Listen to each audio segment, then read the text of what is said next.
अस्सलाम वालेकुम। हम आज अगर आप छोटे हैं तो कभी आप बड़े भी होंगे, इसी तरह जो बड़े हैं वो कभी छोटे भी थे। तो जब वो बड़े जब छोटे थे तो वो कैसे थे, तो हम कहानी में पढ़ेंगे बड़े जब छोटे थे।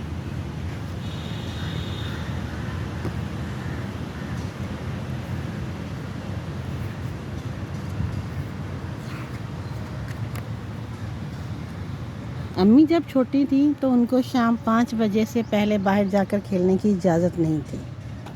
इस वक्त मुगलानी भी उनको सिलाई सिखाने आती थी। एक दिन बाहर बारिश हो रही थी और अम्मी की सब सहेलियां पानी में ऊधम मचा रही थी। हर रोज़ की तरह इसी वक्त मुगलानी भी आ पहुंची।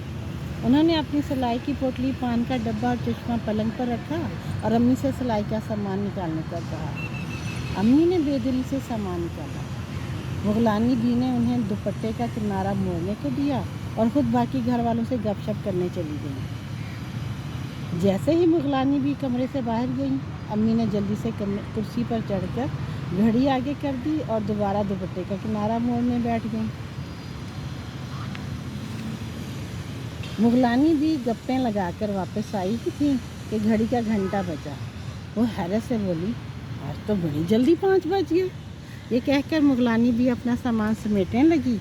अम्मी उन्हें वहीं छोड़ छाड़ बारिश में खेलने बाहर भाग गई। नाना अब्बा को बचपन में मौलवी साहब पढ़ाने आते थे। मौलवी साहब के आने का वक्त होता तो वो छुप जाते, फिर कभी पलंग के नीचे से निकाले जाते, कभी छज्जे के ऊपर से उतारे जाते। एक दिन मौलवी साहब के आने से पहले ही वो पकड़कर बिठा दिए गए। मौलवी साहब आए तो उन्हें बैठा देखकर शाबाश दी। फिर हमेशा की तरह अपना चश्मा और घड़ी उतार कर मेज़ पर रखी और वज़ू करने चले गए। नाना अब्बा ने लपक कर चश्मा उठाया, गुलदान में छुपाया और वापस अपनी जगह हाथ बांध कर बैठ गए। मौलवी साहब हाथ पूंछते हुए वापस आए, कुर्सी पर बैठकर कहने लगे, चलो पढ़ना शुरू करो, बिस्मिल्लाहिर्रहमानिर्रहीम। साथ साथ इधर उधर अपना चश्मा ढूंढने लगे। पहले मेज़ पर ढूंढा, फिर जेबों में टटोला, फिर गुस्लखाने में दोबारा गए, चश्मा कहीं नहीं मिला। मौलवी साहब कहने लगे, बेटा चश्मा शायद घर भूल आया हूँ, अब कल पढ़ाने आऊँगा। अब्बू छोटे थे तो हिसाब में कमज़ोर थे। टीचर पढ़ा रहे होते और उनका ध्यान कहीं और होता। गर्मियों का ज़माना था। एक दिन टीचर बोर्ड पर हिसाब का सवाल समझा रहे थे और अब्बू खिड़की से बाहर पेड़ पर लगी केरियां देख रहे थे। टीचर की नज़र उन पर पड़ी तो गुस्से में आकर उन्हें क्लास के बाहर खड़ा कर दिया। अब्बू कुछ तो देर तो चुपचाप खड़े रहे, फिर मौका मिलते ही आम के पेड़ पर चढ़ गए। जल्दी जल्दी केरियां उतार कर जेब में भरी, एक छलांग में नीचे उतर आए और मासूम सा चेहरा बनाकर दोबारा क्लास के बाहर आकर खड़े हो गए।